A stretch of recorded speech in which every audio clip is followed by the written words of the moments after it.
Hello, this is Simon from the Simon and Ross Show. Next to me is... This is Ross from the Simon and Ross podcast show.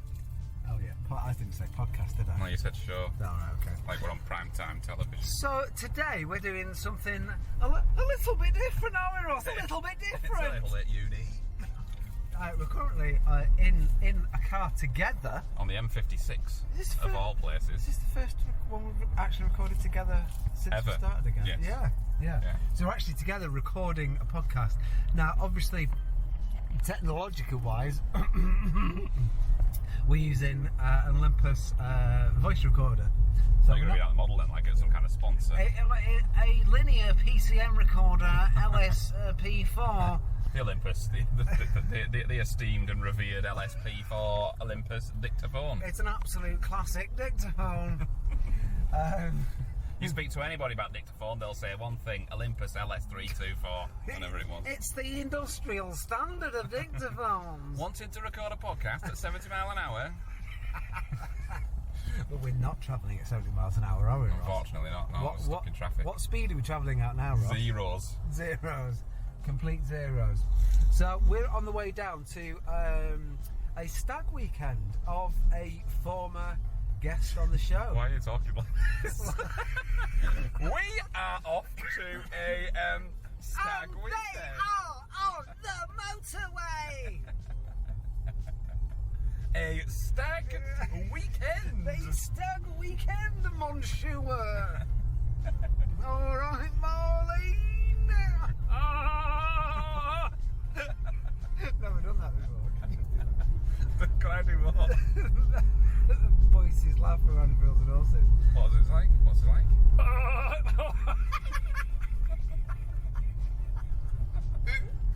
All right, Marlene. I don't even know what it sounds like. That sounds like a drunk Frenchman.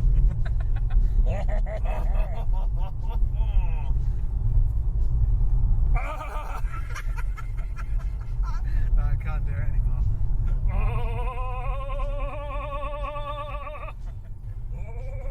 Like that. Like a machine gun.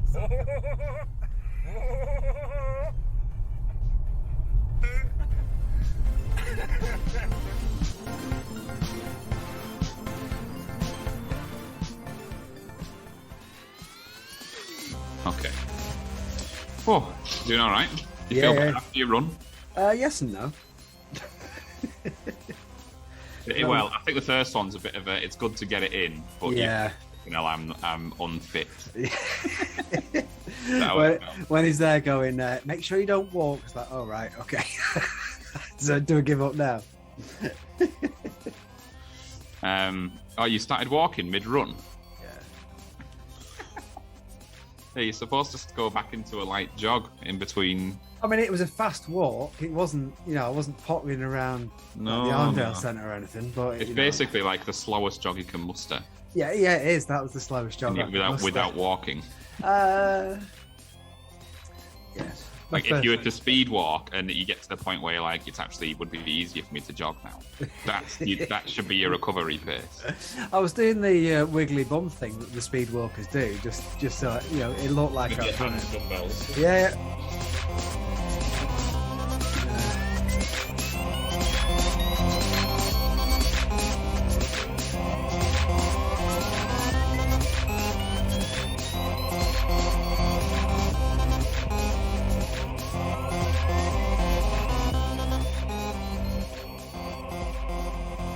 I really look forward to it. I've been finding because I've done how many have I done? I've done about 12 runs in 2 weeks. Yeah. My legs now, I've got busy legs. Like they feel like they want to be ticking over. Is that the same as jazz hands? My legs get like jittery. It's like, I feel like I should be. I've just gotten very used to running a lot. Your legs are always very jittery anyway, though, I aren't know they are. I know they are, yeah. Yeah. Does my head in. Yeah, it does everyone's heads in. Fatima's always like, well, you fucking stop jiggling. Grandad used to do it. He sat next to me, he just put his hand on my knee. He's like, well, you fucking back it in. Like, it's almost like you've got a million other things to do apart from what you're doing right now. I think that's the problem. Just like, oh, come on, I just can't wait to get this conversation over with. Go on, go on, go on. Aye, something like that. It's weird. It always gets worse when you're around me. It's really odd. Full. Stop talking about the Pet Shop Boys and let's move on.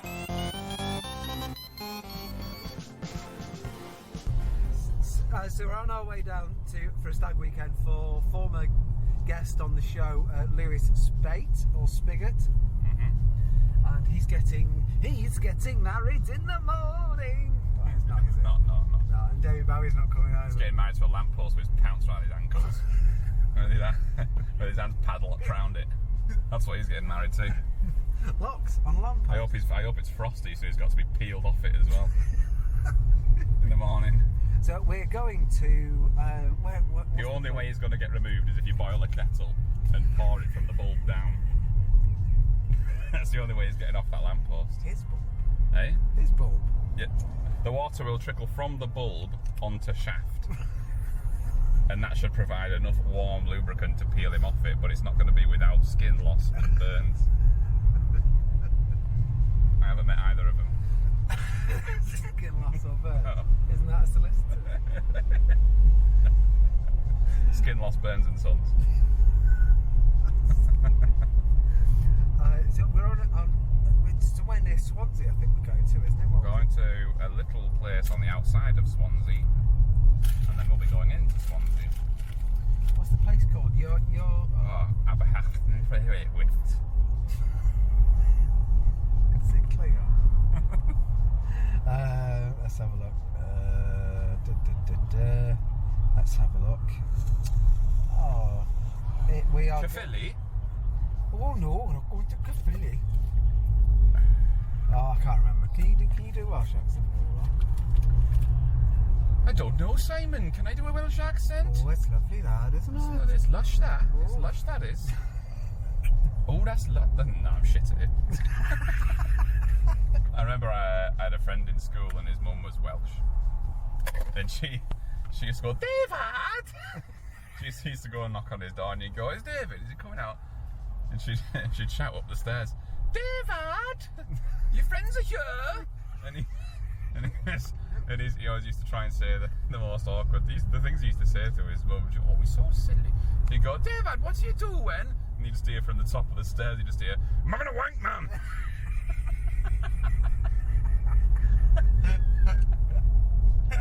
What are you doing? Having a wank, man!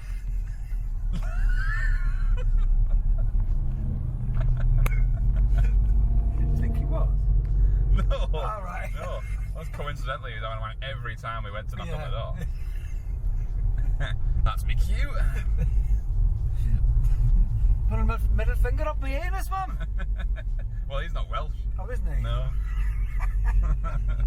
No, it was just his mum that was Welsh. Would you not call him David? David. David? Yeah, she used to call him David. Right. No, he's not. It's David. David? David. Yeah. Oh. David. She was lovely. Oh, so we've got a returning feature as well, haven't we, Ross? Yes. Haven't we, Ross? That's right, Simon. Cue the jingle. Jingle, please. Jingle in 3, 2, 1. Stars in your eyes, little Ross. Where do you go to dream? To a place we all know, the land of Ross's dreams.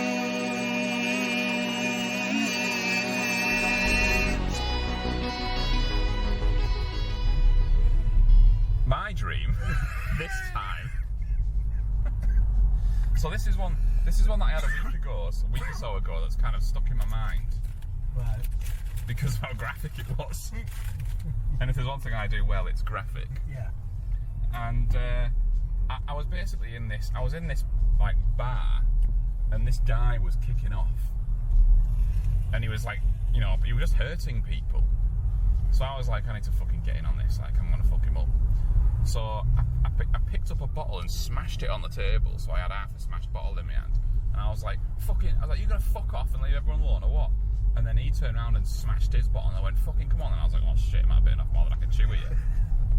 And then I thought, well, I'm in it now. So I lunged at him with this glass bottle, and he got me in he sort of wrapped his hand around my head and got me in this hold, and started repeatedly jabbing me in the testes with the bottom of this bottle.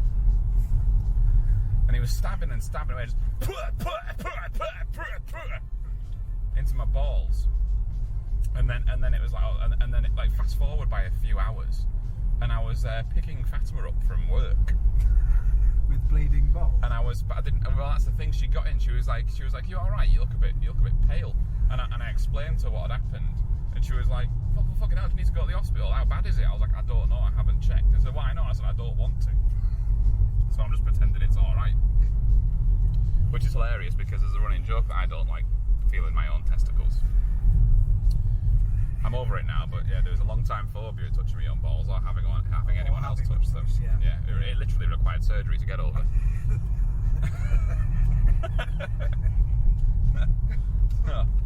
So I'm not joking. Surgical procedure. You should give up because so many people had to touch them. I might as well get them fucking locked off. What if there was nothing there to touch? So just go like, it's just air. It's just air. So try to find a light bulb that's not in.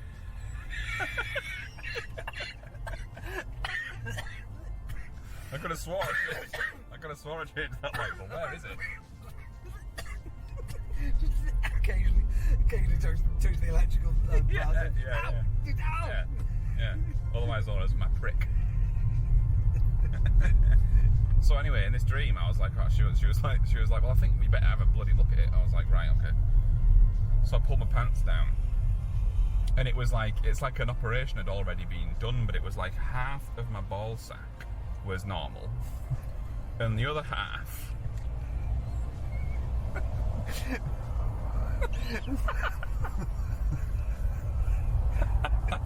It's like a ventriloquist dummy. No, the other half was like a large fleshy plate.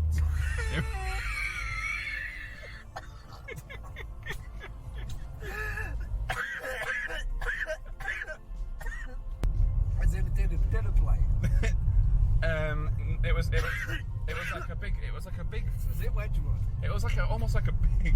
It was like a big blood vessel. It was like a red raw plate of sorts that was like 4 times the size of the other side of my ball sack, and it was like it had been surgically done, but it was a very strange procedure. And I was like, oh fucking hell! And I looked down at it and I started gipping, and I started throwing up, and I threw up like in the middle of the car, and then Fatima was like, oh my god, you dirty bastard, and she jumped out the car, and I was like, oh, try to hold my sick in. And then I threw up outside the car. And then I was like, oh fucking hell! Now I've got to clean the car. I can't drive it. It was literally pooled, and it was pooling in the back on the floor. So I was like, oh, I need to clean this up. But all I had, and scoop it up with your ball plate.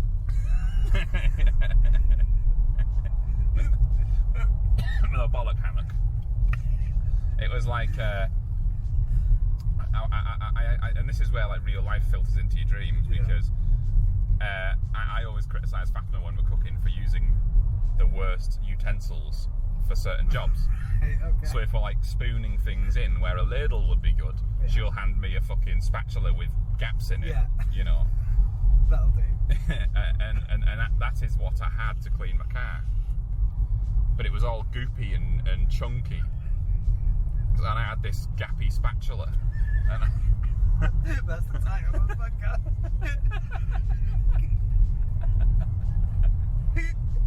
It's more of a gaptula. And I was trying to scoop it out when it was just dripping through the thing. I was like, fuck's sake, this is a useless. What have I told you? I need a ladle. Have you got a bloody ladle? It was looking disgusting. And that's what I remember from that. That's all I remember from that dream. So is that the one that you had? I guess it was like, what's that character called from Star Trek with the forehead that's like big and wrinkly and all thingied? That's Klingons. Yeah, my ball sack was like a bright red Klingon's forehead.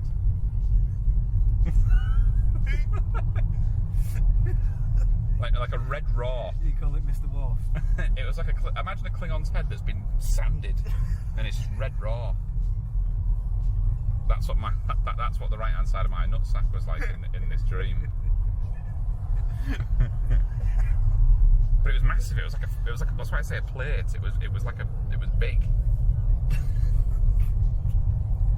But yeah, cut the jingle.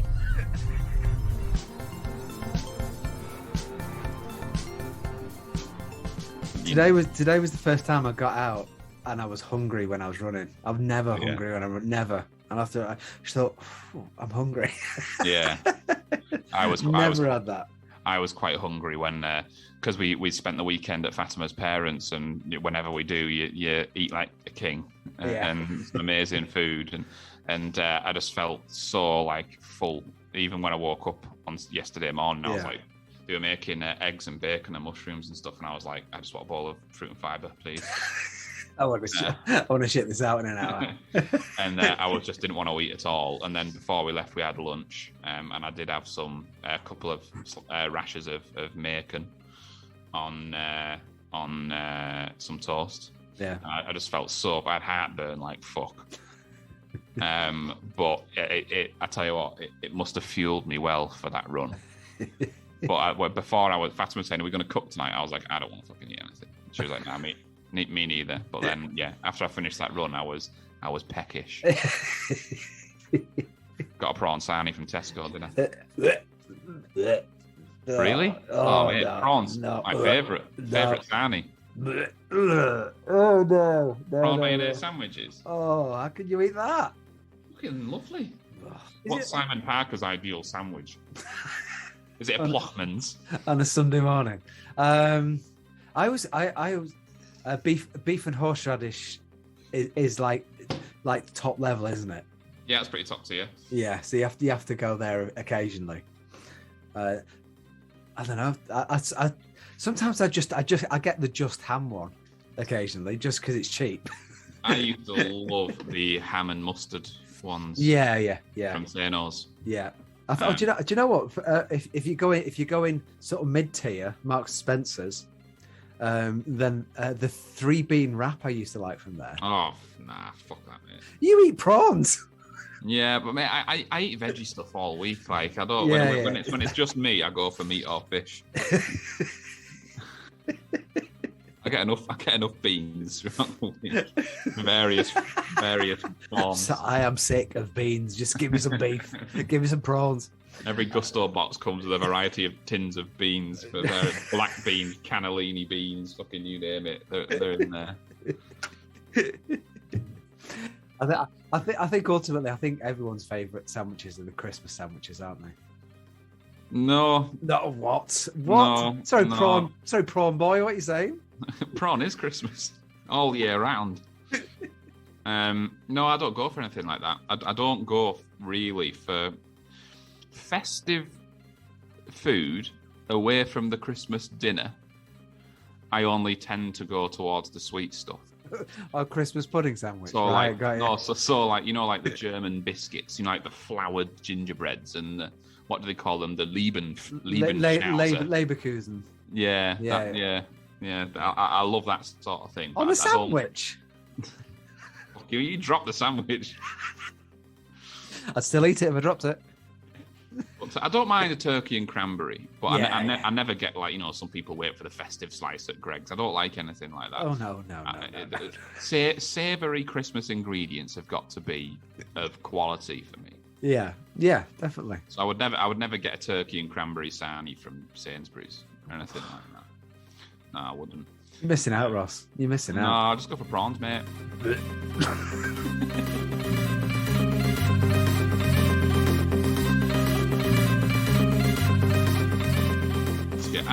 Slight change in conversation. Oh? Have you been watching Squid Game? Completed it, mate. Have you? Yeah. What did you think? Really good. Yeah, it was really good. Did you watch it with... I knew this was coming up. It was a mixture of both. For some reason, it changed every single time we went back in. So sometimes we watched it with subtitles, sometimes we watched it with just the voiceovers. Is that what you're asking? Well, no, I was going to ask if you watched it original, like in Korean, but English subs. Bit of both. Right, because we'd normally never you know, we always want to use subtitles regardless. Yeah. So it doesn't bother us. But when we watched the first episode, we were we'd ordered distracted by the subtitles, Ross. no, we'd ordered pizzas. So we were eating, so it was hard. Oh, so the pizza was covering up the subtitles. It's harder to eat and read and watch. Read and watch is fine. Eat, read, and watch isn't. So we need some sort of system here. So fuck it, we'll use the dub. We'll use the English voiceover, but the subs were on anyway because they always are. But this has been brought to light now, and it's one thing we've been aware of for bloody years. It is, you know, how reliable is the translation in the subtitles, and you find that the actual voiceover is reliable. Yeah. The subtitles often say something completely different to what the actual voice. It's like, okay, well, the subs and what they're saying in English is very different right now. Yeah. Like there was one scene, you know, when that horrible woman. Can't remember her name, but you know the one I mean. Yeah. And with the frizzy hair. Yeah. And she's basically trying to get in with. I'd like to have sex with me in the toilet. yeah. Please, sir, if I could. But like she was calling him old. She was calling him old man. Old man, yeah. In the subtitles, it kept saying babe. And the difference there actually changes the interaction completely. But yeah, that's just a small example. Obviously, they were a lot smaller, but yeah. And you know what? I've sort of read about it afterwards, and there's quite a lot of clues in there that the old man is not a participant like the rest of them. Yeah. Right from the get-go. Well, the coolest one, I think, the most subtle one, is in the very first game when they're playing red light, yellow red light, green light. Green light, yeah. You actually see the perspective of the camera of the doll. It turns round, you see it through her eyes, and she's like, and everyone goes red. Who's moving? But she turns round, and it must do it 3 or 4 times. Every single participant is highlighted in red, except the old man. He's not highlighted at all. Right. Okay. So even if he did move, he wouldn't get. He's not even being. Yeah, he's just there purely for the thrill. He's not actually taking part as such. Right. Okay. So I was like, oh, fucking hell, yeah. And I was sort of like reading these little tells. I can't actually remember any of those. But that was the one that sort of stood out, and there was screenshots of it. I was like, oh, fucking hell, yeah. And I went back and watched it. And yeah, sure enough, it's like every time that head turns around and starts highlighting everyone, he's just like constantly just grayed out.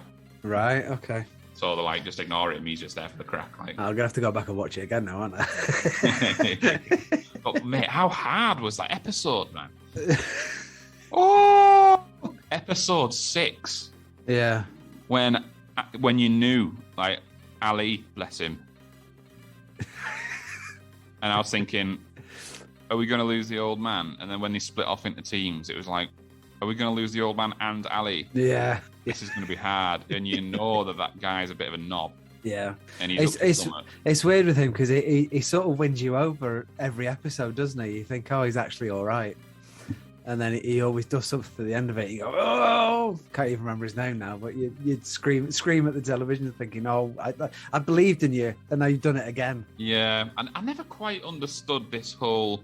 Because obviously you'd want to buddy up early. But inevitably, if you do that and that is a successful technique, you're going to have to fight your buddies. Yeah, but they seem blissfully unaware of that the entire time. Like they were just constantly, oh yeah, we'll all go away and we'll all have this money. It's like they've been pretty obvious. They've been pretty clear about there being one winner this entire time. Like, what makes you think that all of you can win? Yeah. I kept saying to Fatima, I said, why are they banging on like they're all going to win? Like, it's obvious that there's one winner. That's the aim of the game. Like. But for some reason, I did think possibly somehow because I don't know, like the Hunger Games and things like that. You sort of expect maybe there's like a loophole, and there's a chance that like battle royale or something. There's like a loophole at the end where they can all survive, or 2 of them survive. I think that's probably what you're hoping for in your own head, aren't you? And then it becomes obvious that there's no loophole. Well, there is a loophole. They give up and they lose everything. Well, yeah, that's not an option, is it? No. Although Matey Boy did try. Yeah. Well, it happened once, and they just walked away with nothing. So all those people died for absolutely nothing. And I think pretty much every person came back, which is weird. Wasn't it 57 didn't? I think it was. Was it 50? Yeah, out of like 400 and something. But I think they tracked them down anyway and killed them. I think that was hinted at as well. You reckon? Yeah, I think so. In case they said anything, I think. Yeah. I don't know, because they sort of, as immoral as it is, you get the sense that there is a bit of morality. They've got rules. Yeah, because they're like they get dead angry at the idea of it not being fair and somebody trying to have an advantage. Or when they find that one of them's a doctor and he's actually, there's a bit of a. They didn't really go into that too much, did they? No. Basically, there was some of the guards were actually had a bit of a side hustle in human Body organ parts, trafficking. Yeah. And it's like, okay, so they've got this participant who's a doctor. They're smuggling him out at night time. They're marking certain boxes to take their organs. Yeah. But this is all Because they're not quite dead. Yeah, and this is all sort of, but the actual the people who are running this whole thing are unaware of that. And I was thinking, like, how the fuck can they be unaware? They've got this on. This is locked down. This is COVID lockdown 1. Only allowed to go out if you're taking the dog for a walk. Yeah, you'll get caught. But then there was never actually. They didn't really elaborate on who and why and what they did. You basically had these two guys who were divers who would swim off with these things underwater and take them to a ship, and then the guy found out and just executed them. Yeah. And he was like, one thing we pride ourselves on is everybody being treated equal and it being fair for it. Everybody gets the same shot, and it's like, okay, well, we'd rather you all died in the same way rather than one died in a special way. Yeah. But it was cracking. It definitely had echoes of, well, anybody who appreciates Korean cinema and has seen the likes of Battle Royale. Yeah. As an idea of the type of thing that you're going to be watching. I'm quite surprised at the amount of people I've spoke to about Squid Game that haven't seen Battle Royale, that have no idea what it is.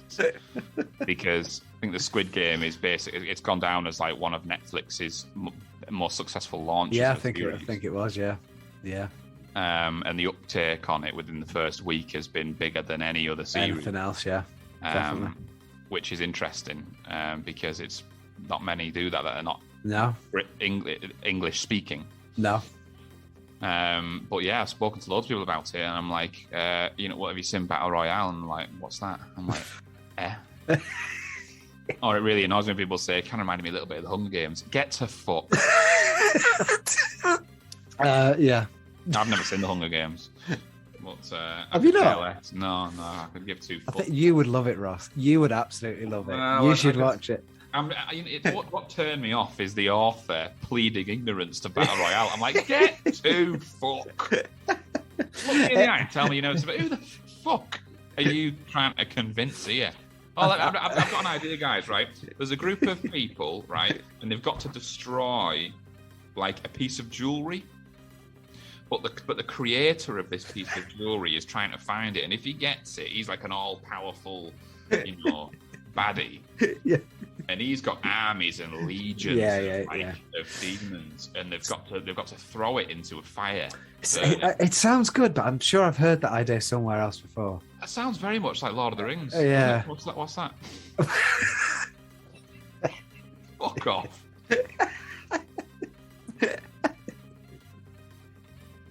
Call him bullshit big time. Yeah. So I've never watched it on sort of grounds of the first one's really good. I imagine they're probably quite good. I know they're popular and they probably are quite good. I'm just pissed off. Yeah, and I have been ever since. You sat there watching, thinking, "This is Battle Royale. It is Battle Royale. Who are you trying to fool? It is Battle Royale." Is it not a shit version of Battle Royale as well?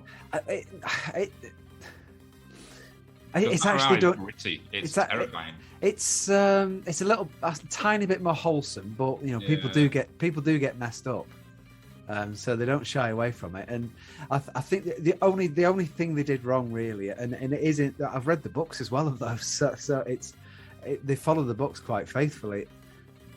It gets a bit too worthy on the third one, Right. and the Hunger Games aren't so much of, even though they're part of it, they're not much of a part of it. So it kind of goes off on one, and then they made 2 films of that one. So the last one is in 2 parts, isn't it? So it's a classic thing of they've really stretched this out, whereas the other 2 they've done in, 1 book, 1 film, and then the last one they somehow, and it's not a bigger book either. So I don't know why they did it, but it's worth watching. Just bear in mind that the third one is a bit rubbish. I think that the sort of disadvantage we have, and what makes watching something like Korean film so much better and actually so much more frightening, is we know what a typecast is for British and American stuff. Yeah.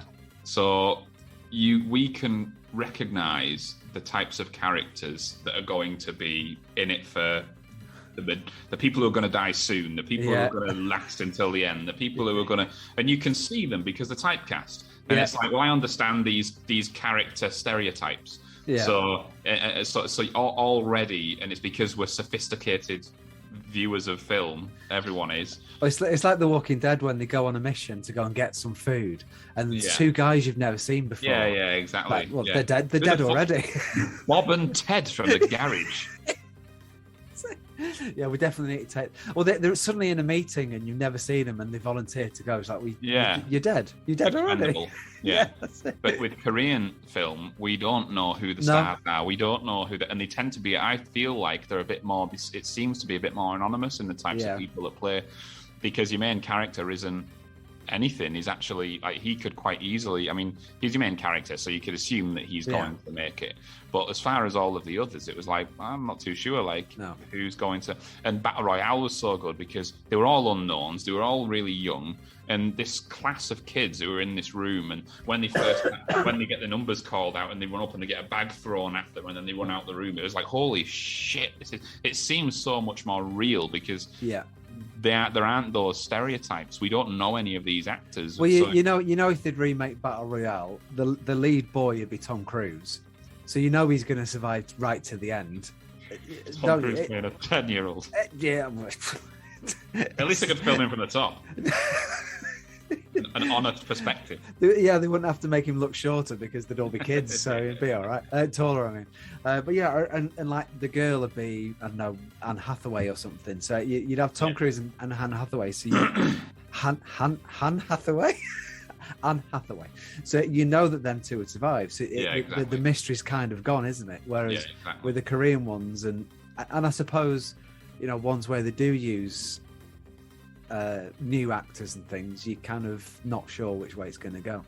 Yeah, exactly. But the lead guy is quite an established actor who's been going around for years. It's just we've never seen him. We don't know him.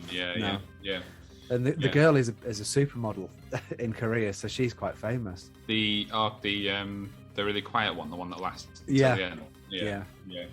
Well, they were very good. They were very good actors, definitely. And it was very creepy, and the music that they would play, and then you had the weird, creepy VIPs, and the guy who clearly loved young Korean boys. So I thought that felt very sort of David Lynch. Yeah. It just a group of really creepy people that were obviously so rich they could just buy whatever they wanted to do. Yeah. And it's just like, if this goes tits up, there's nothing you're going to be able to do because they'll just buy everything to hush you up. And there was there was no closure, was there, on the VIP that did get knocked out by that copper. No, they were never seen again, were they? It's like you basically saw him on the floor unconscious, and he was like, he's fine, like he's alive. Yeah. But that was it. Yeah. That was all you saw, and then like one of the last shots of the island was just the masks that the VIPs were wearing. They'd just been put down. Yeah. And they've obviously fucked off. Yeah. Yeah, it was the only danger would be they're obviously going to do a second series because the last episode essentially sets the second series. I don't think there is one currently confirmed. Money will exchange hands, and Fatima was like shouting at that point. She was like, "Get on the plane! Get on the fucking plane!" I was like, "He ain't getting on that fucking plane. No. You're supposed to stay in your seats until the plane reaches the terminal." He's not getting on. He's going to turn around. Yeah, definitely. He was always going to go on. Gonna get off, definitely. When he sees the guy through the train playing that game. Yeah. And he's like, "Don't you fucking do it! Don't you fucking do it!" Well, you fucking did. No, twice. And you knew what you were going in for the second time, you idiot. Yeah, no, I really enjoyed it. Thought it was really good. There'll be a second one within 6 months. They'll have done it already. I guess it's been too successful, hasn't it? Yeah, it's like fucking hell. We're guaranteed. Yeah. This many viewers. Yeah. Even if it's shit. The only danger is, how do you do that? Do you? Because obviously the main guy's going to be in it again, isn't he? But do you do a battle royale and kill him off within the first 5 minutes, and people are already watching? Because surely you can't win again. What you don't want is, because the whole thing is the game and the structure of this game, and that's what pulls you in. It's to actually, if they made a second season and it was him just basically, they weren't on this island, they weren't, and it was just him on a bit of a going a bit espionage, like and killing spree type thing. Yeah, and just going after these VIPs, and I mean, what is he going to try and kill everyone, or is he going to try and expose everyone? Yeah. And if he's going to try and expose them, is he going to go to the island? I mean, he won't be able to get on the island because they know who he is, don't they? Yeah. He basically say to him, "Don't try it. Just crack on with your life." Yeah. Because he rings them, don't he? Yeah. And they're like, player number 418 or whatever. No, he's the last one, wasn't he? He was the last player, 478 or something. Yeah, I think so. I can't remember. It's like, don't be stupid. Go and, You've got your money. Go away. Yeah. Of which he hasn't used a penny. No. What a waste. No, he did. He got a haircut. Yeah. Fucking shocking. Oh no! He borrows the money for that as well, doesn't he? He doesn't even. He borrows 100 rand or whatever. He gives a load to his friend's mum. Yeah, that's right. And to gets her to adopt. Yeah, that's right. Lasso's brother. Yeah. And then leaves him cases full of cash. But yeah, he gets a shit haircut, doesn't he? What colour is it? Purple. The red, I think. Red, yeah, that's it. Yeah. Apparently, he does it because it's exactly the opposite of what he would normally get. Yeah. So I might get that done on Friday, actually. It looks a bit K-pop, doesn't it? Yeah. Well, like a Sega Mega Drive character. K.O. So is it just going to be Tekken? Is this going to be Tekken? Tekken. Bushido blade or something. But yeah. But no, it was a fucking brilliant. We tend to find a lot of series from Gogglebox because we love watching Gogglebox. And I don't get it. I don't get it. Oh, it's fucking brilliant, man! I don't get. It's so good. I don't get. I've watched a few of them now, and I really don't understand why people love it. Oh, I don't get it. It's just great. It's just so funny. It's so funny. Do you watch Taskmaster? Yeah. I'm watching the new season of that. Yeah. And we watched the second one, and that guy Gus Kahn. When that challenge, that task when they've got to paint that space opera, and he's got it suspended. He's like, "Come here, slap it." And Alex is like, "Yeah, go on." He's like, and then obviously it fucking falls off and bounces around, and he's kicking off about it back in the thing, and he's like, "What you didn't see there is he asked me to slap it like 4 or 5 times. He even asked me to spit in my hand and stuff." And Alex was just like. I was fucking cracking up. I was an absolute stitches prior when that lasted it. What's she called? Desiree? Desiree. Yeah. When they've got to try and pop the balloon. And each item costs so many minutes. Yeah. And she uses absolutely everything. And she's like, fuck it, give me the scissors. She cuts the scissors and it doesn't even... Does it?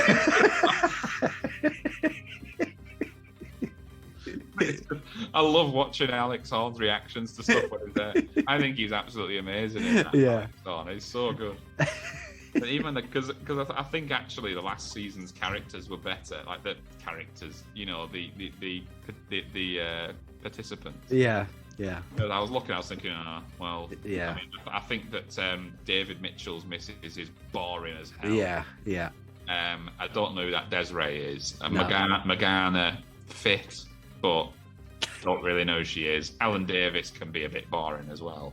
Yeah. And that Gus Kahn is really funny. I really like him. But I was thinking, it's not going to be as good. I feel like it's only going to be as good as the people that are taking part in it.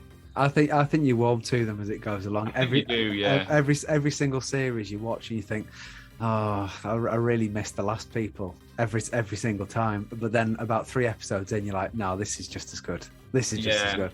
And I've never seen the one that's got Noel Fielding and Bob Mortimer in it. Oh, you know? No, but I only started watching it on the last one.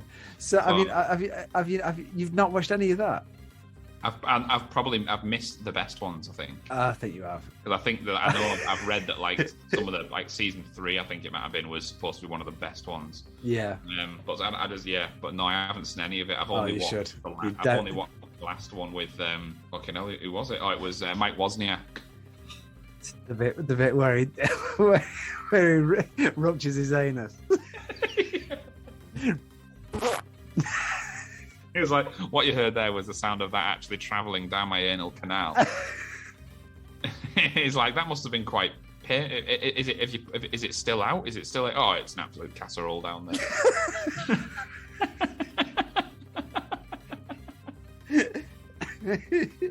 But I think that was definitely a classic one, because at that point I'd never heard of Mike Wozniak.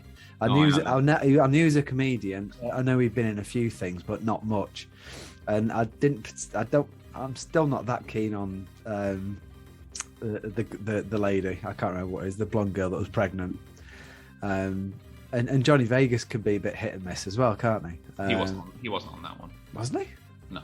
Oh no, that's series 4, isn't it? Yeah, sorry. Yeah, that's right. No, it was Mike Wozniak, Lee Mack. Oh yeah. Who I thought was going to be funnier. Yeah. Lee Mack tends to work better off a script. Yeah, definitely. And he's good on it. He's good on Would I Lie to You? But again, I think he's just found his shtick there. Yeah, definitely. There was another Asian guy, wasn't there? It was. I can't remember. His name. He was really funny.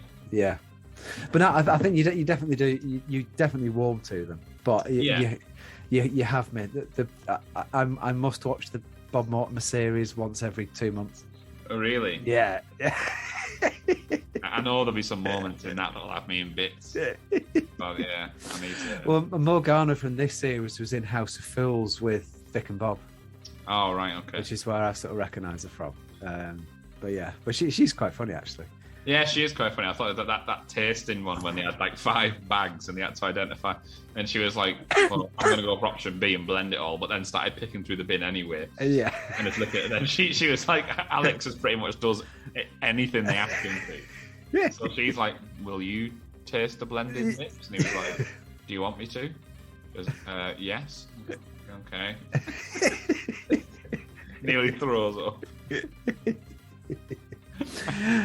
we were gonna do Taskmaster at work, but it all sort of fizzled out because of COVID. We'd literally just started it, so I got them all to design like the album from their like debut album, the cover for their debut album. Right.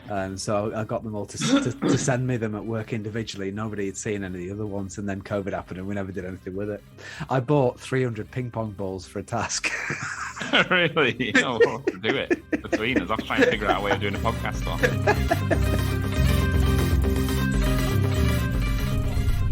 Like mid-sentence, there'll be an ad break, and you'll be advertising like fucking this, like Animal Crossing.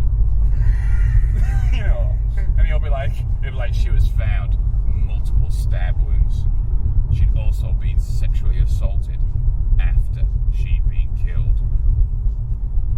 want to be responsible for 15 cuddly animals. And he just goes into this. And it's like really jarring. New from Tony, baby tears 2000. It's like, what the fuck? This baby cries and pisses itself. But he's like, you could go to work knowing that you've got a cuddly animal in your pocket. Feed him, take him out for a walk, let him go to the bathroom when he wants.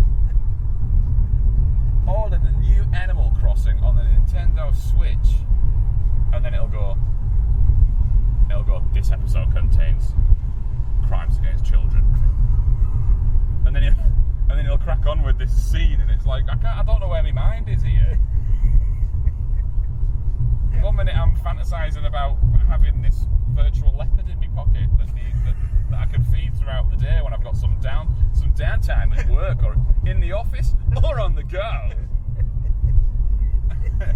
And now all of a sudden I'm back to being having this fucking body described to me that actually happened while eating me burger and her chips.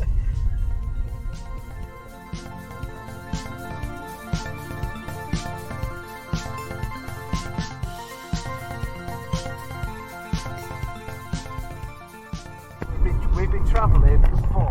What time did we set off? I reckon we've been travelling for... An hour and a half or so. About an hour and a half. The destination time has gone all that's good. It's back to 6:55 now. There we It was go. 20 past 7 earlier. Yeah. Well, my sat nav does do that though. It's a bit weird. What is it? Yeah. You look at it in 5 minutes, it'll say 9 o'clock. And it does. It's a bit fucked. Like Nantwich. On the way to Wrexham, which is where Connor's from. The least Welshman. Yeah. You know what I really hope? In this cafe / bar, they've got beer on draft. The better half. Yeah, it's really heartbreaking when you step up to a bar and it's just fridges full of bottles. Yeah. Yeah. What IPAs have you got? The ones in the fridge behind you. Yeah. Oh. We've got Hooch and WKD. Oh. I think we've got a can of Guinness from the 80s. Yeah. I'll just have an umbongo, thanks. It's warm. Oh.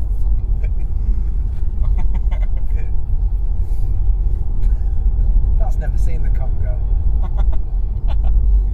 You look me in the eye and tell me they drink this in the Congo.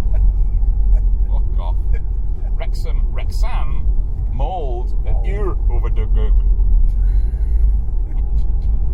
Excuse me, can you tell me about Ear over the goat. Hello, what do you do? Techniquest, Glinder were. You bidwa. You sound like Hedlingana songs. Don't know what that is. It's like they're a Finnish band, really good Finnish band. Finnish Rammstein. No, not like that at all. They're more like it's more like Finnish folk fused with dancey, funky stuff. It kicks out so much more than mine, doesn't it? So I keep opening the window. Blow it back there. Yeah, that's better. It's a cloud follower. For 2 seconds, I can't see shit. That's why these signs are saying Findergungun. I'm going to correct you there. You can see shit. I can see shit. Yeah. You can't see shit. Oh, I can't see shit. No, you said I can't see shit, which means that you can see shit. What? You said someone said I can't see shit. Yeah. Oh, I can't not see shit. That's better, but that's not right, is it, to say? No, I cannot see shit. Is that what you're after? What are you after? I think I've lost track of what I was trying to say now. I said I can't see shit, and you said that means you can see shit. So what do you mean by that? I can't see shit. You've forgotten your point, haven't you? Yeah. lost it. Sweet and Debigol. I think, oh, sick. Is that a steam engine?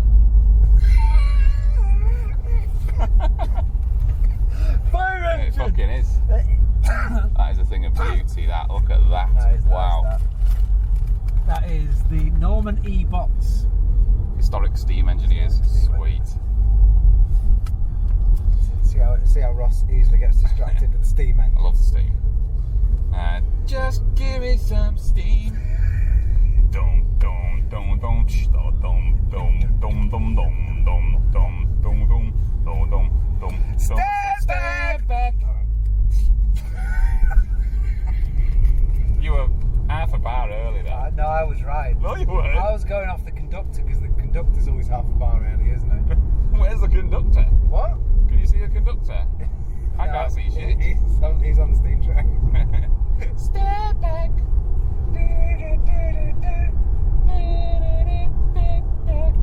Everybody knows dive, hold your breath, count to 5, back slap, booby trap, covered up in bubble wrap, boom, shake, earthquake, find a way to stay awake, it's gonna go, it's gonna break, this is more than I could take, oh no,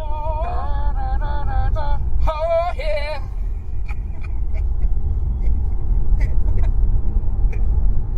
I love that bit when he goes, oh yeah. Give me steam.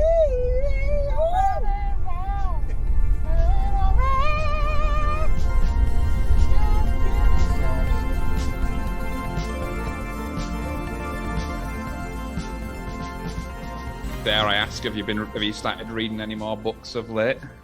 Yeah, Bob Mortimer's autobiography. I'm going to borrow it off my brother-in-law. He's nearly finished it.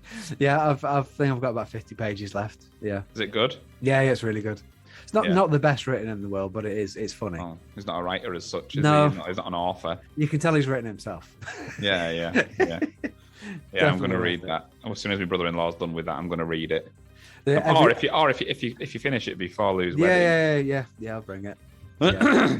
But Because there's sections of it that are like it sort of separates it, and then he has sections that are like the clues that he gives in "Would I Lie to You?" right, So, okay. and you have to guess which one isn't true. Sort of thing. So it is quite funny.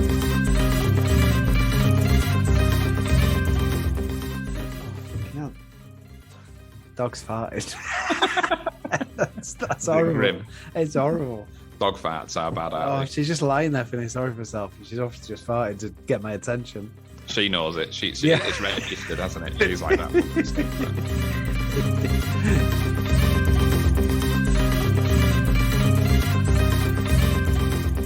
Have you got any dreams that you remember? Well, I actually told you the most recent one that Right, was okay. worthy of the one that I put on the voice memo. Just remind me again. I can't remember what it was. Stars in your eyes, little Ross. Where do you go to dream? To a place we all know, the land of Ross's dreams.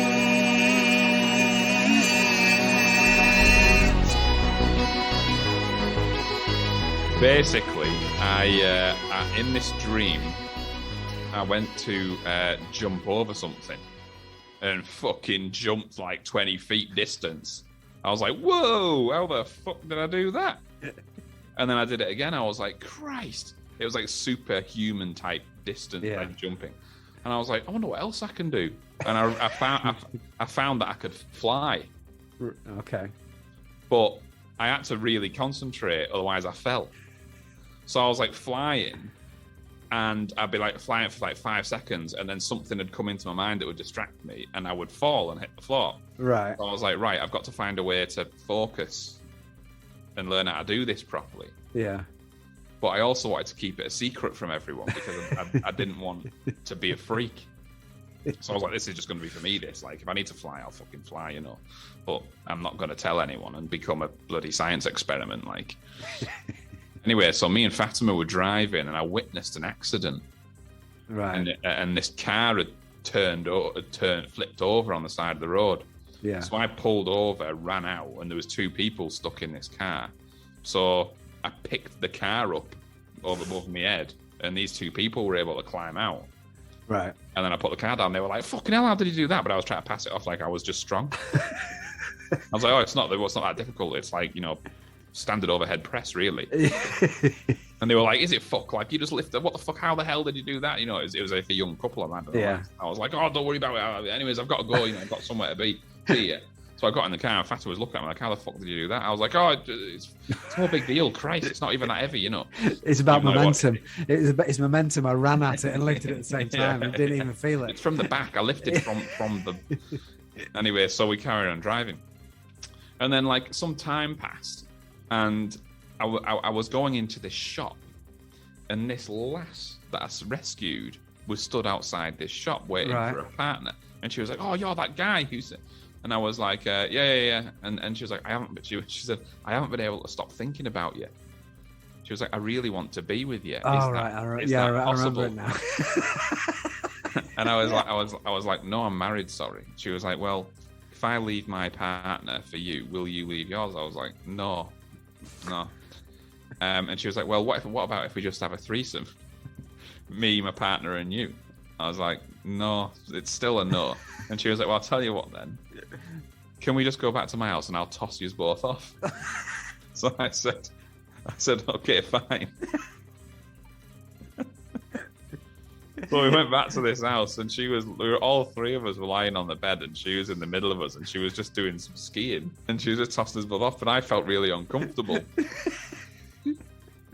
So I was like, and she was like, "Why aren't you?" He'd finished dead quick, and I was like, she was like, what's up with you? Why can't you finish? You know? And I was like, "Oh, this is just a bit too fucking weird for me." And then they both stopped and started staring at me, and they were like, "Well, if it's weird, why don't you talk about it? Let's talk about it." And I was like, "This would be the perfect time to fly." So I stood up, pulled my pants up, and flew out of the window, and forgot how to do it, and just fell 2 stories. I just fell 2 stories and hit the floor, and then I woke up. Right, okay. I'd love to know what that meant, if it meant anything at all. That I don't want to get tossed off by a random and a boyfriend. Well, it's good to know. Yeah. It's good to know. I'll rearrange your birthday present for next year. So there we go. And you can put the Land of Ross's Dreams jingle in there. Stars in your eyes, little Ross. Where do you go to dream? To a place we all know, the land of Ross's dreams.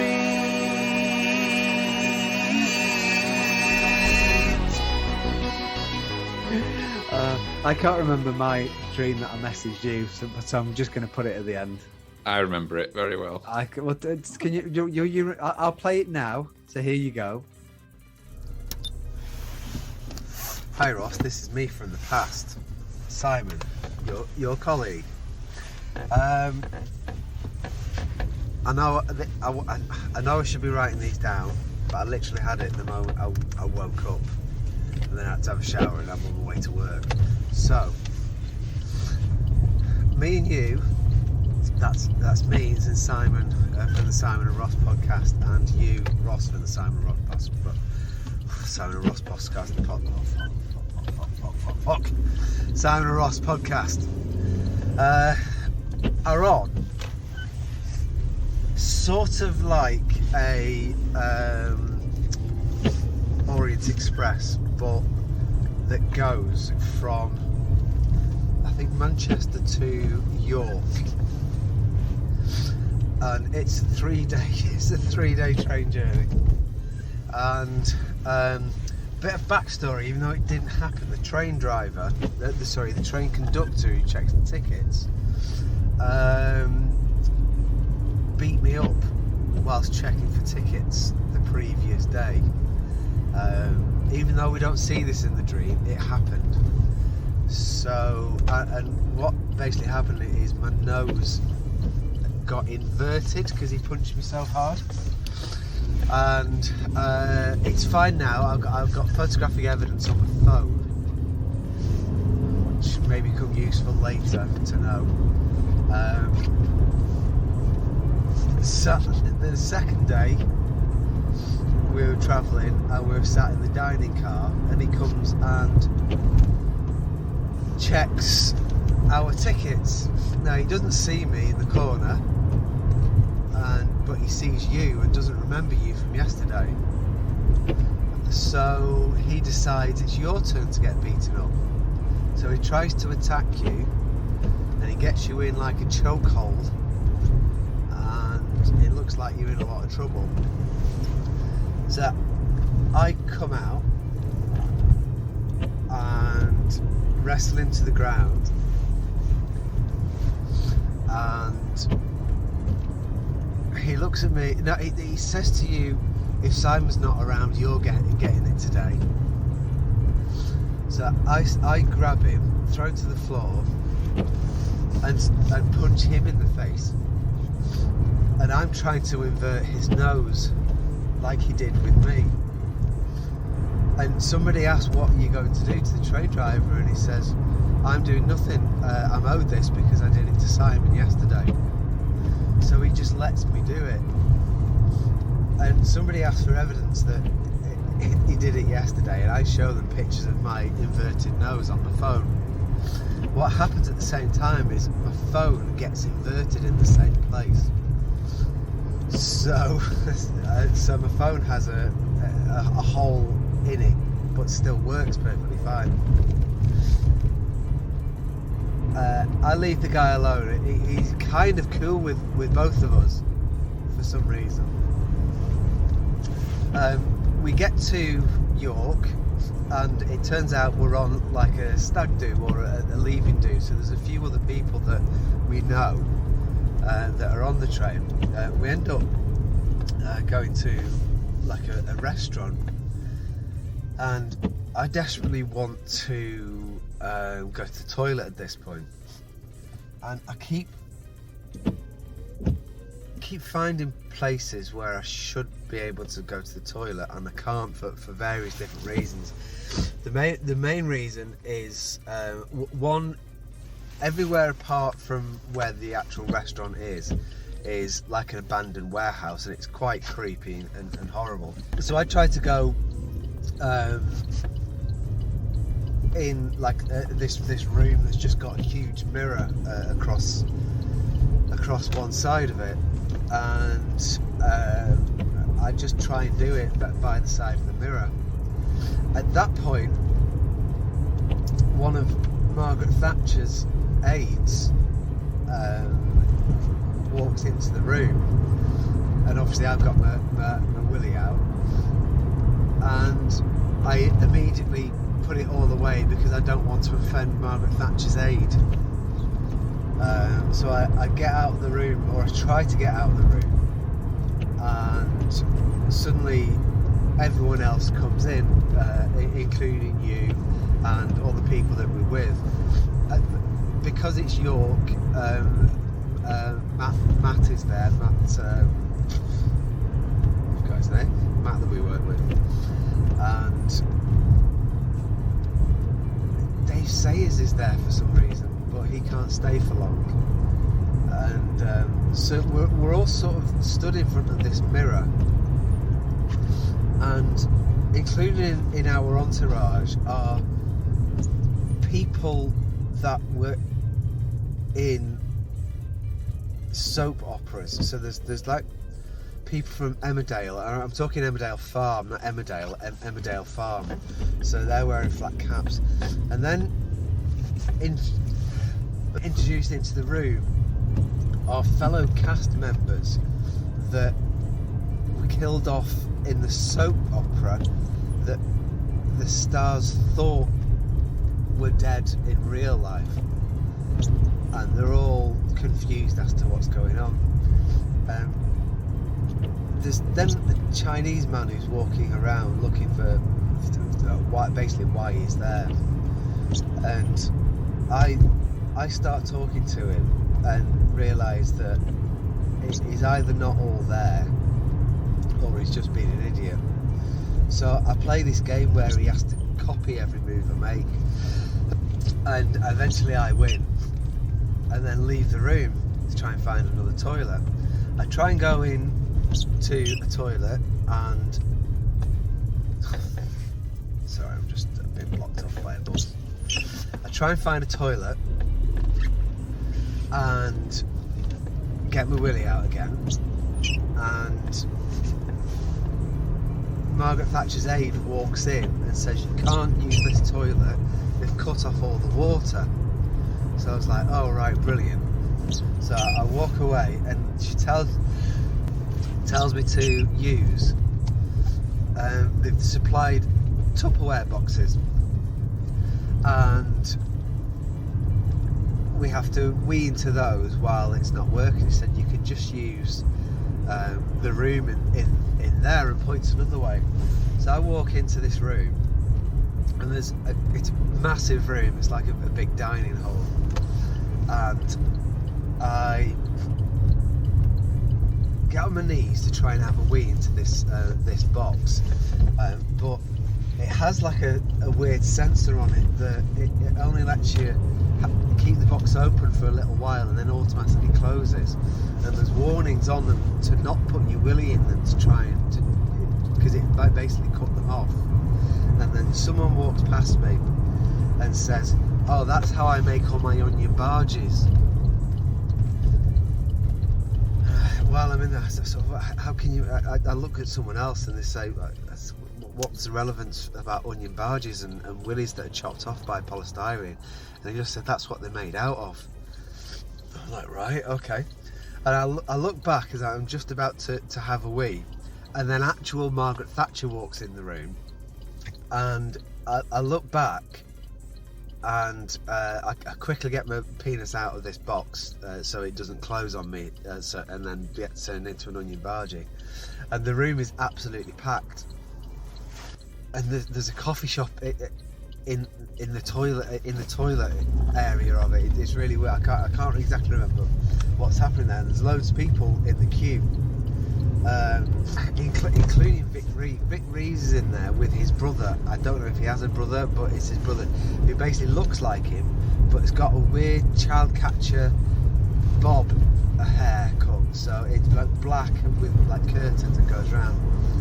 And I say something about the whole situation and make them laugh, and then Vic Reeves' brother comes over and asks me about my headphones that I've actually got around my head at the moment while I'm driving, and he says, are they any good? What are they? He says, and I say, what, headphones? Yeah, right. And he said, what's that? It's a dog. There's a dog sat on the table. He said, don't patronise me. I went, well, it is a dog. It's with us. And he goes, all right, okay. And he then says, can I try the headphones? So I say, yeah, of course you can. And put them on and listening to OMD. I can't remember what it's called. Souvenir, it's called.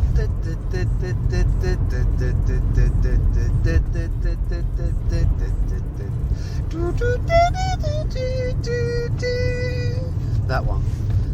And he says, oh, they're rubbish. So I turned the volume up really loud, and he goes, wow, they're amazing.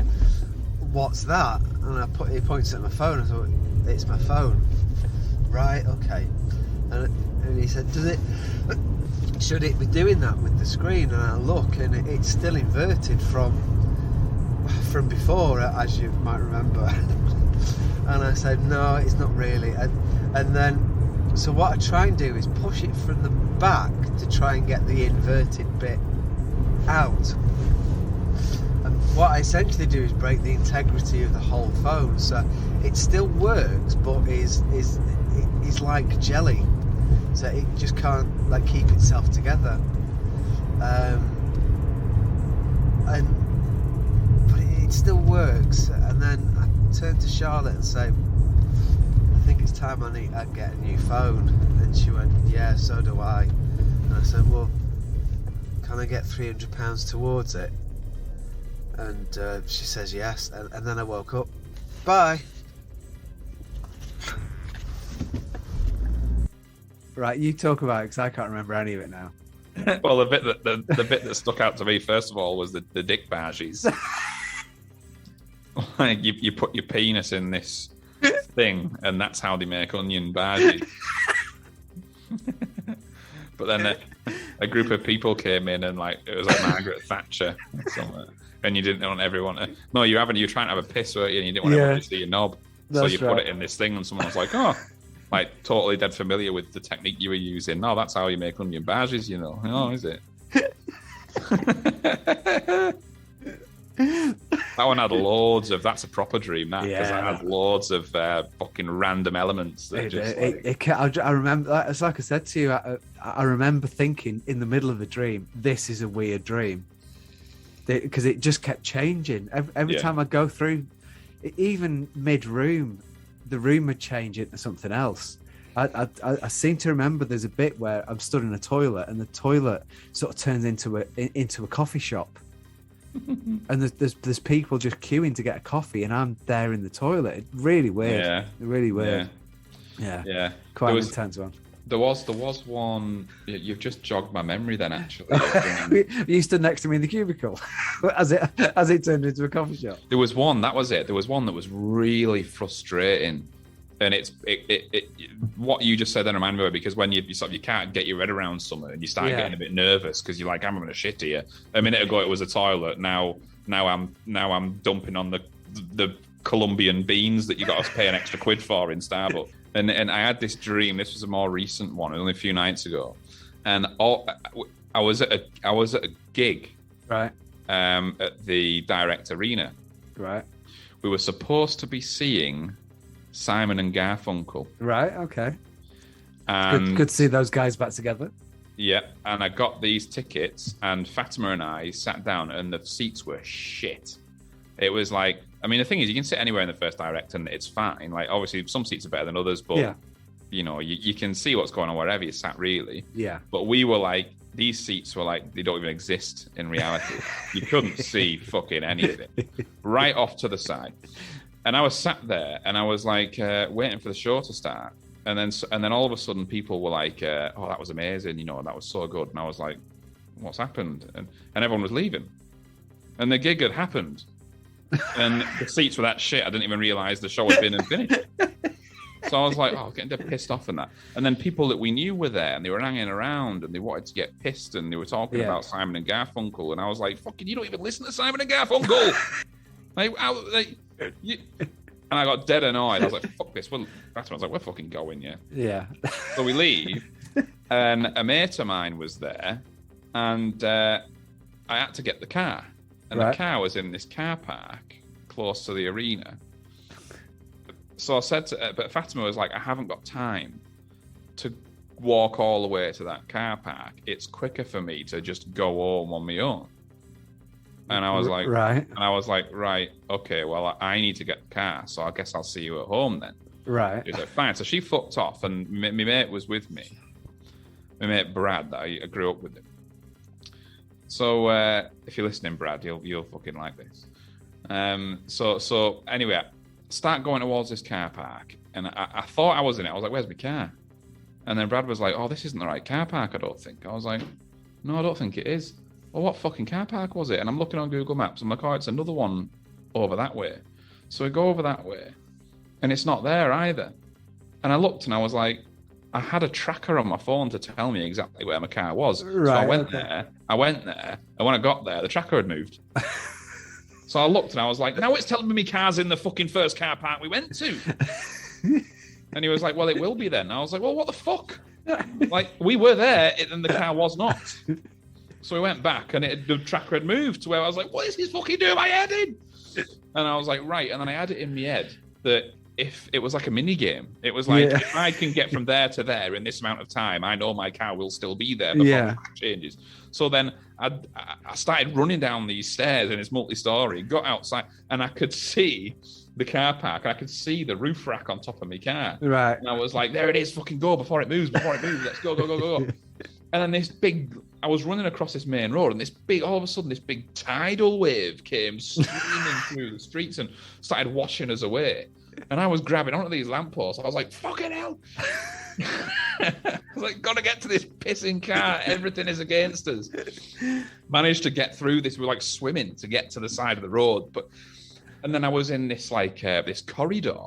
And I was like, it's got to be down here. And I ran down, and then this someone like jumped out in front of me and was like, are you trying to find your car? And I was like, yeah, I've been trying for like fucking hours. Everything is preventing me from. He was like, I know a trick. If you go through here, you'll get to the car park where your car is. And I was like, right, well, just let me out then. And he opened the door, and it was like a big grassy knoll.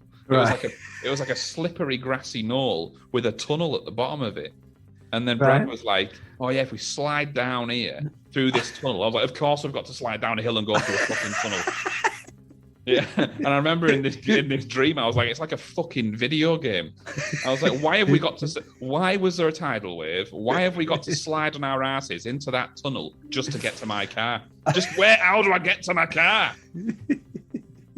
So we slid down this thing, got in this tunnel, and then Fatima rang me. She was like, where the fuck are you? I left you last night. It was like 7 o'clock in the morning by this point. I was like, I'm trying to get my car. I can't. It's doing my fucking head in. I don't know how to get to my car. And she was like, why don't you use the app and make the car come to you? And I was like, does my app do that? I was like, does my phone do that? She was like, yeah. I was like, all right. So I opened it, saw the little tracker where the car was, hit this button, and it started moving on this phone. I was like, it's fucking coming. It's coming. And I was watching it go through like that, and I was like, it's working its way towards us. Where I stood outside this tunnel, and then it came round the corner, and it was one of those fucking little mini street cleaners with the sweeping brushes on, with the brushes on the bottom. I was like, and it pulled up in front of me, and I was like, that's not my car. And it just stopped, and it was like, I like went up to it, and I was like, this is definitely not my car. This is one of those street cleaners. And I looked, and it was like the tracker was attached to one of these street cleaners. I was like, how does that make any sense at all? And then this other guy pops up, and he was like, he was like, you've got to go back up this way, go around, swim across. And I was like, fuck you and fuck this. And I got that irate, and that's when I woke up, and I was fucking raging. Did you look outside, check where your car was? Oh, it was so annoying. I was like, how the fuck do I get to my car? It was really, really irritating.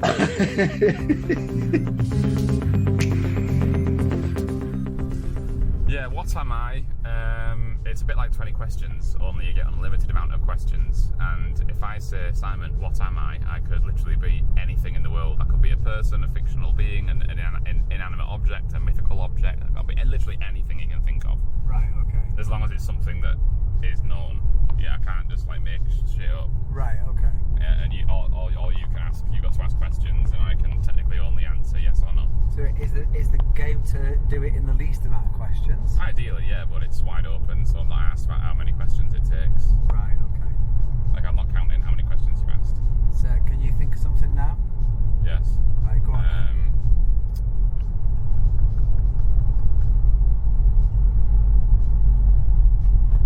Okay. Say it. What do you mean, say it? You said you say, Simon, what am I? Oh, Simon. Yeah. What am I? And they're not just yes/no questions. Are they yes/no questions? Yes. Are you just saying that because it's yes/no or not yes/no? Well, I've just explained the rules All right, to you. okay, yeah. Okay, are you human? No. Are you animal? No. Are you real? No. Are you a mythical creature? Kind of. No, I wouldn't say that. Are you God? No. Is that close? No. Are you Medusa? No. So after finding that I wasn't a mythical creature, the first thing you come out with is a mythical creature.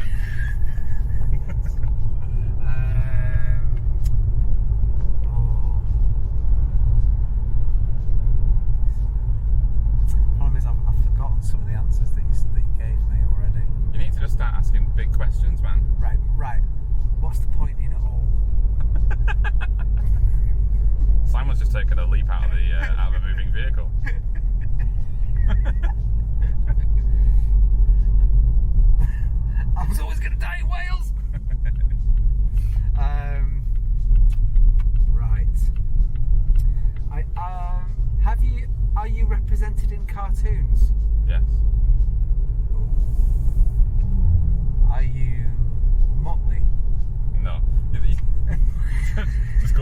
of cartoons. You're never gonna fucking get it. Right. Okay. Have you been in like films?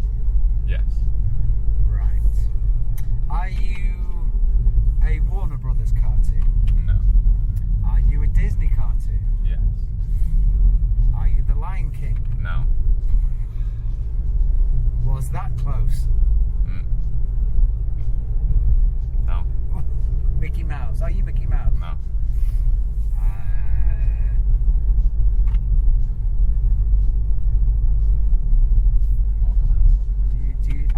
Do you sing songs? Yes. Are you Baloo? No. Was that close? No. Have you been represented in films recently? Define recently. The last 5 years. Don't think so. Have I got any friends? Yes. Are my friends as famous as me? Yes. Ooh. Are my friends in my films? Yes. Your films? So, cartoon character, Disney cartoon character, Disney cartoon character, and are you Daffy Duck? No. Are you Elmer Fudd? No.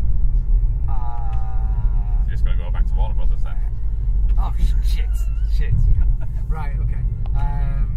So Mickey Mouse, Minnie Mouse, Donald Duck, Goofy. Have I said your name? No. Right, okay. Okay, I sing songs. Are you Snow White? No.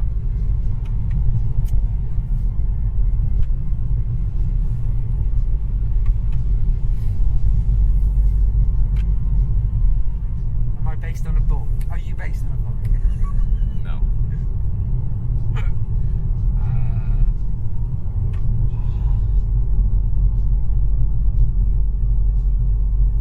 Am I famous for one thing?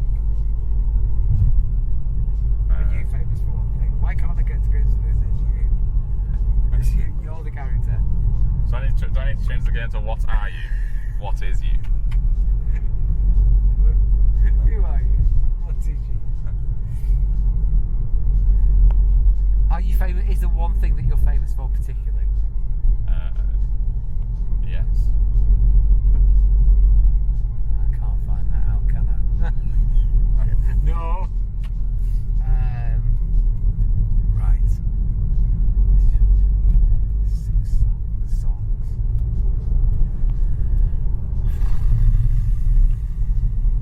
So it's a Disney character. Are you a CGI Disney character? No. Oh, right. So are you an OG type Disney character? Yeah. So was I in the right ballpark with Mickey Mouse? No. Are you Dumbo? No. Are you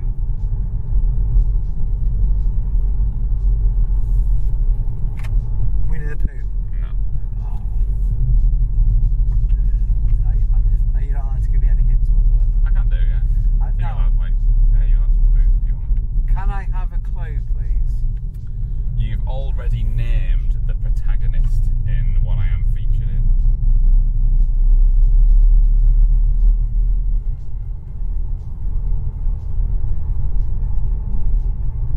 Are you the old lady that gives Snow White the apple? No.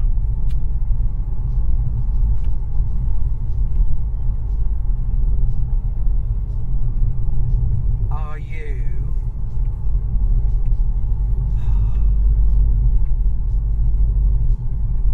the orangutan in Jungle Book? No. What? No. Is it Jungle King Book? Louis. Yeah, that's it. Is it Jungle Book? No. Is it the Lion King? No. What have I said? What have I said already? What have I said? What have I said?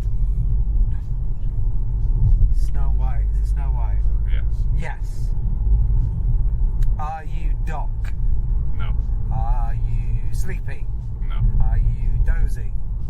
No. Are you one of the 7 dwarfs? Yes. Right. Doc. Are you Doc? Are you Doc? Are you sneezy? No. Can't remember anymore. Doc, sneezy, sleepy. Are you bashful? No. Guys, tell me what wheel it is now. Are you Doc, sneezy, sleepy, bashful? Grumpy, are you grumpy? No. Have I said every other one apart from the one that you are? Possibly. That's not yes or no. Well, yeah, I can't remember all of them off the top of my head. I just know you haven't said the one that I am. Have you said 6 dwarves? Probably.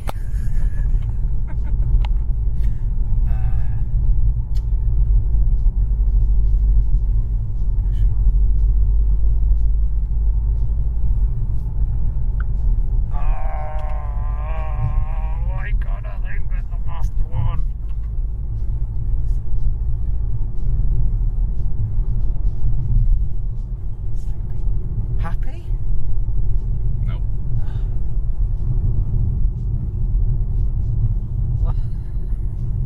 Are you named after one of your characteristics? Yes.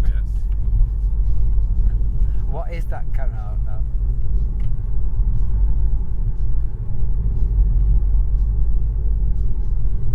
Are you a happy person? Yeah. Are you greedy? Greedy? That's not a dwarf. Gluttony. Can you answer me why I can't remember your name? What? Can you answer me why I can't remember your name? Can I answer you why? Name the dwarfs. Doc. Right. Sneezy. Right. Grumpy. Yeah. Bashful. Yeah. Sloth.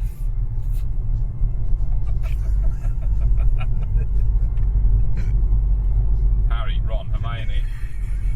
Dumbledore. Dumbledore.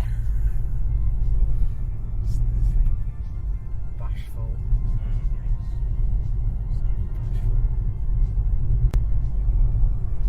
Is it something like greedy?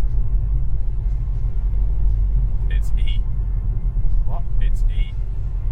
Begins with E. No, it's E. Like greedy. Happy. It's the only dwarf you haven't said. Gluttony. Randy. Horny. Horny the dwarf. Cold road dicks. I keep wanting to say Bomber, but that's the Hobbit, isn't it? Fuck's sake. Can I give you another clue? Yeah. Dozy! No. You already said dozy and it's close, but it's not right. Dopey? Yeah! Fucking there you go. hell! I hate what am I? Alright, you get to get me now. Right, okay.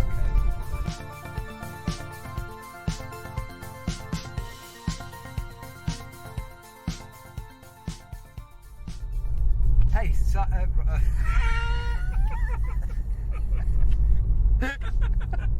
Hey, Simon. Talk about fucking dopey. Hey, Ross. Yeah. What am I? Are you a dickhead? Yeah. Are you human? No. Are you a fictional character? No. Are you an object? Yes. Are you an inanimate object? Yes. Do you exist in the real world? I do. Okay. Do I own one? Do you know what? I'm going to say probably not. Do you? Yes.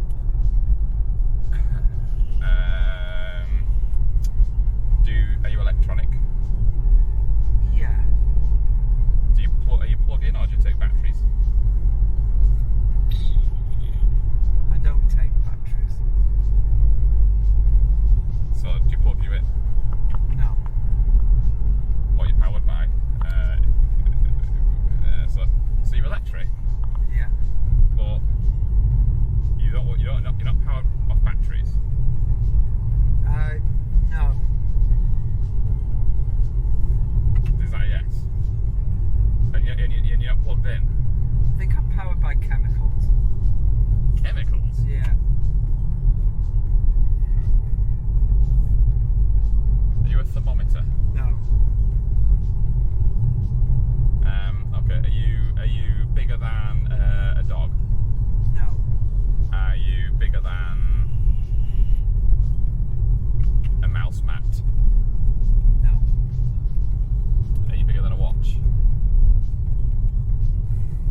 say I could be about the same size as a watch.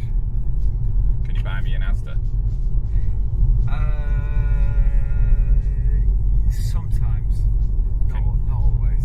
Do you have to go to a particular place usually if you want to buy Not me? necessarily. I'm just a bit rarer. But you would typically go to just a normal shoe store.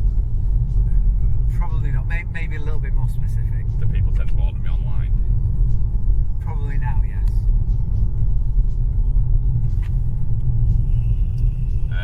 Am I commonly found? Do a lot of people have me? Probably not. Am I associated with a hobby?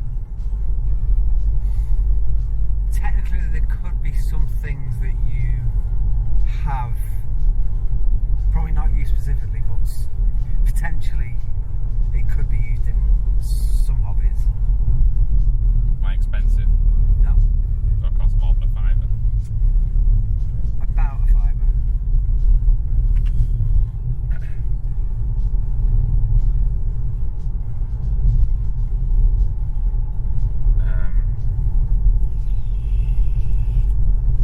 I'm not a magic 8-ball. No. So, do I belong in a particular room in the house?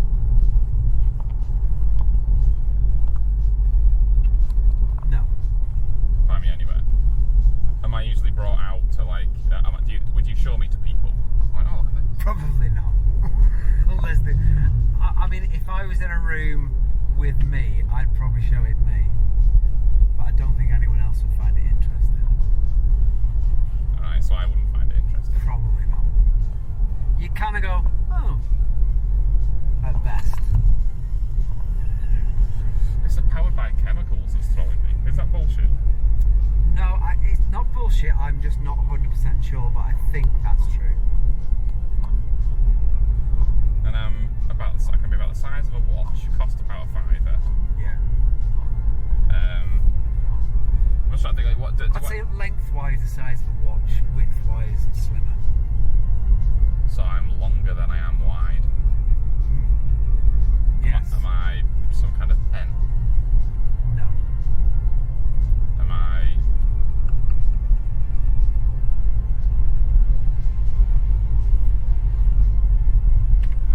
am I a tool?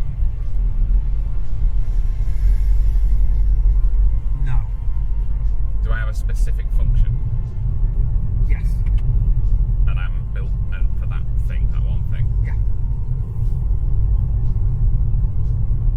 Am I... oh. Am I spirit level? No.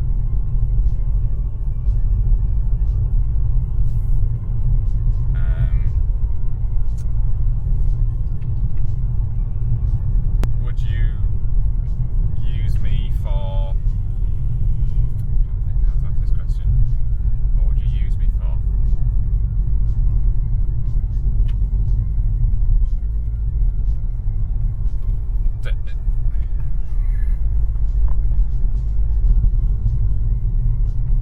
Am I of use on my own? Or do you need to apply me to something? You are no use on your own. You Right. need to be applied to something else. Am I sat on something, or strapped to something, or stuck to something? No. Do you point me at something? No. Do I give you an output? Do I give you a reading? Like, what would you get from me? You could do, yeah, potentially. Am I a tuner? Guitar tuner? No. You could potentially get... but do I have a display? Do I have numbers on me?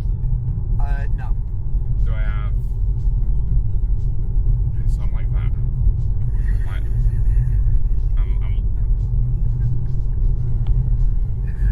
Ross is making. He's probably. Yeah, he's making gestures with his fingers to display how big I am. Again.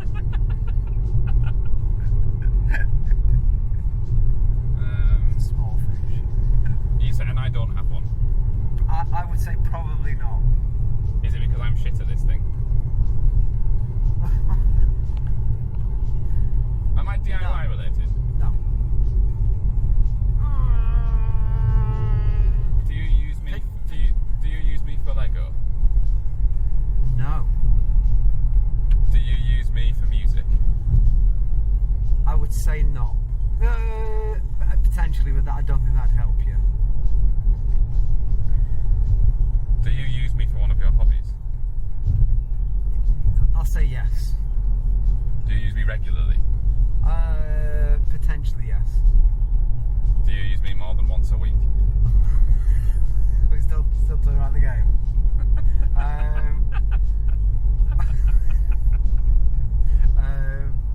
Yes. Does Charlotte use me? No. She could. Would you rather she did?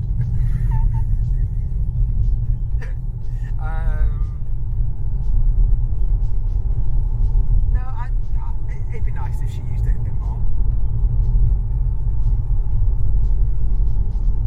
Am I some kind of sex toy? No. So I'm not designed to give pleasure of the sexual variety. Of the sexual variety, no. But I am designed to give pleasure. For the specific use that I'm thinking of right now, sort of, yes. Can you give me a clue? Yeah. Come on then. I am put in things. Like inserted in. Yes. You said strapped to, stuck to, but you didn't say inserted in. So you would insert me in something, Yeah. and I'm powered by chemicals. Yeah. Well, what do you insert me into? Do you insert me into your rectum? I mean, you could, but you're not supposed to. Do you? It's not on the packaging. And if it was, it would be to not put it in your rectum.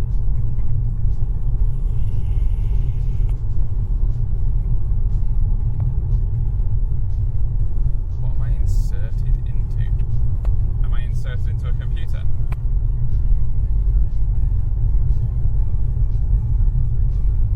There are variations of me, probably in some computers. I feel like your overly descriptive is clouding this. All right, not me specifically, but maybe one of my brothers.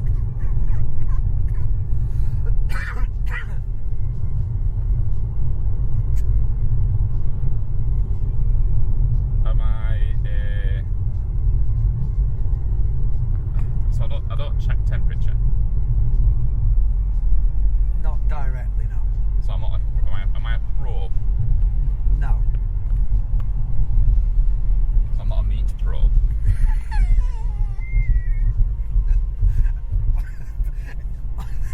If I'd have let you off at probe.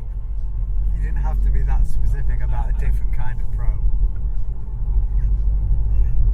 I mean, an anal probe. I'm just trying to think what you insert. The thing that you insert me into. Yeah. Do you just insert me into one thing? As in me, Simon. Whatever you are, does it get inserted into multiple different things, or is it? It could do. But not as many as some of my other brothers. Some of your own brother.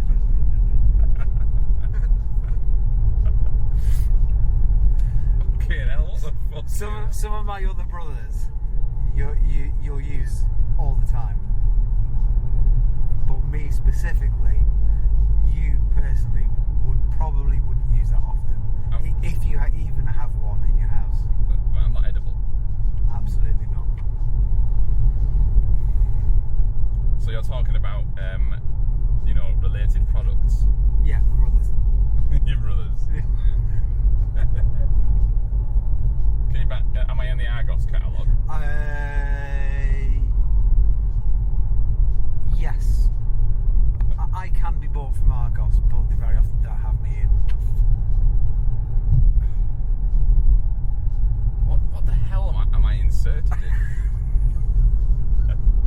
That's a podcast episode.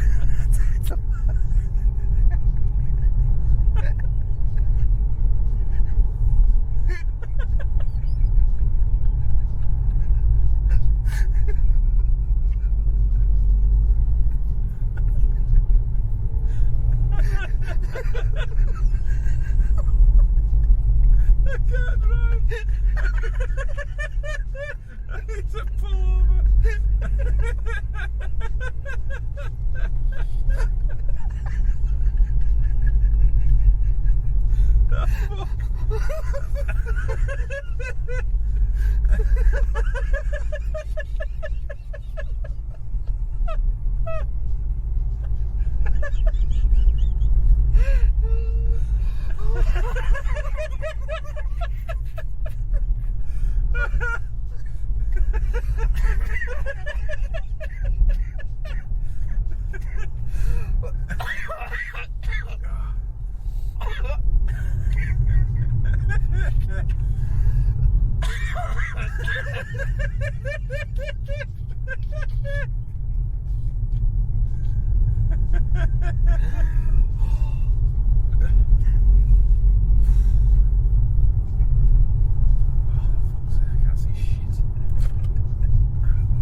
Just park up and do it next to the car.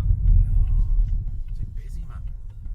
No one cares. Hey? No one cares. Welsh care. It's that the Welsh Council logo. Welsh care.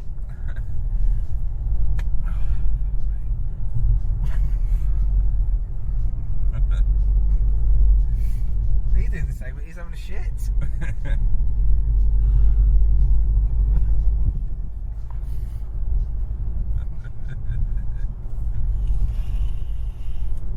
I fucking pissed myself and shit myself there.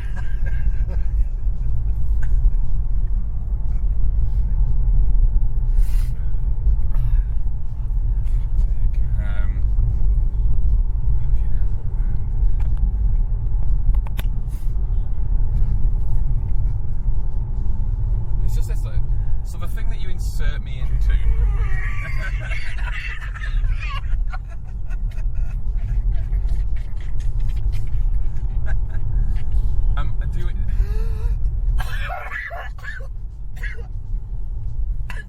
Do you insert me into something to give it power?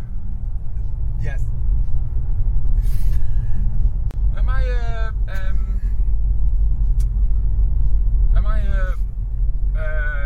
those fucking charger things that you can just carry around that you can charge up and then plug in? And am I like a power bank?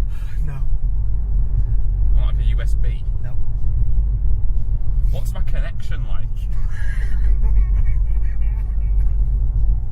Yes. Is it like a? Is it like a ribbed nub? Yes. Is it? Yeah. Really? Yeah. A ribbed nub? Yeah. Not the fuck else I am.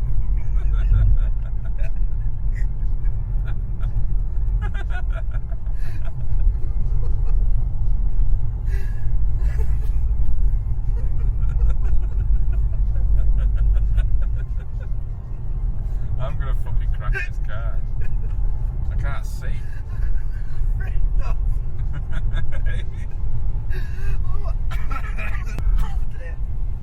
Oh. Yeah.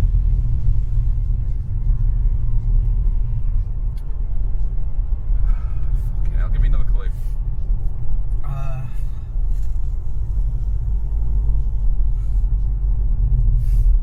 Tend to find me in blister packs. So you would buy a pack of me? Yeah. Am I like an LED? No. Am I like a filament for a bulb? No. You buy me in a pack and you pop me out of this pack? Yeah. And I've got a ribbed nub, or you out of talking shit there, aren't you? Just define ribbed knob.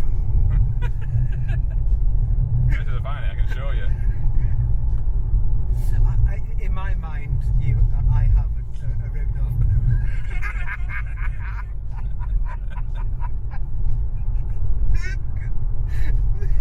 Doing this makes me say sentences that I'd never say.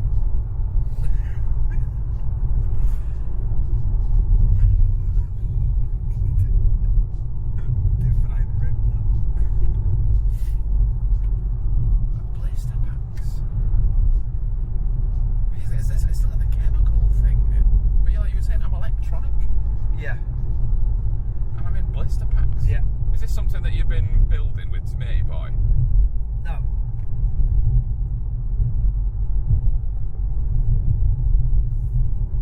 What the hell do you buy in blister packs that's chemically powered? Am I a battery? Yes. I am a battery. Yes. Is that the answer, battery? Oh no, I am. You are you a battery? Yeah, but I'm a specific battery. Oh. Are you a double A battery? Nope. Triple A battery? Nope. 9 volter? No. You're in blister packs, aren't you? Yeah. A watch battery? No. What do you insert me into? Then what kind of battery do you get in a fucking blister pack? All of them. Oh, right, okay, I'm thinking of like foil, like paracetamol type. No.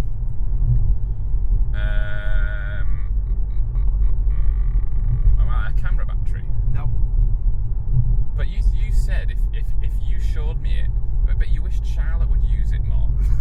You'd wish you would use this type No, of you asked battery me more. what I use it for myself. Yeah. I use it. Charlotte doesn't really use it. Oh, you were talking about the object that you are inserted into. Yeah.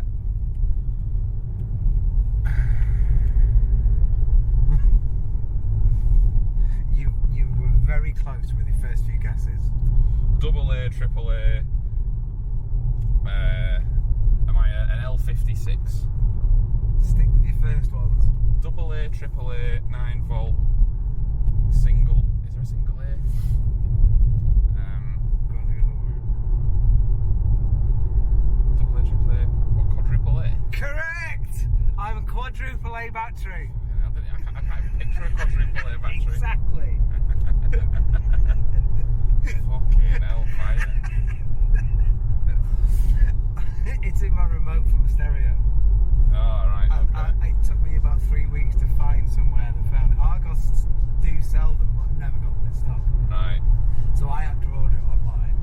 I wish that Charlotte played more music than she does, rather than just Okay. stick the TV on. So it's in my stereo remote. Bloody hellfire. Yeah, it's good game that, Ross. You thought I was a retard for not knowing who Dopey was. Dozy. Oh, yeah, dead obvious when you know what the fucking answer is, though, isn't it? That's the thing. Batteries are chemically powered, aren't they? It is chemical. Yeah, I guess. Yeah. Fucking hell. The thing is, one of the first things I said is my battery powered. I said the word. Yeah, but I couldn't say yes No, to you you couldn't. because a battery isn't powering itself, is it? Well, no. Or is it? Or is it? Or is it? What the hell am I inserted into?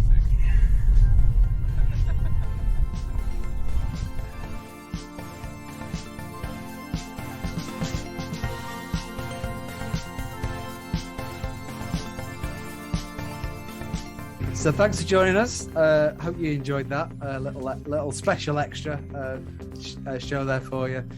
Once again, thanks for all your support. It does mean an awful lot, and we'll see you again next time. Bye. Thanks,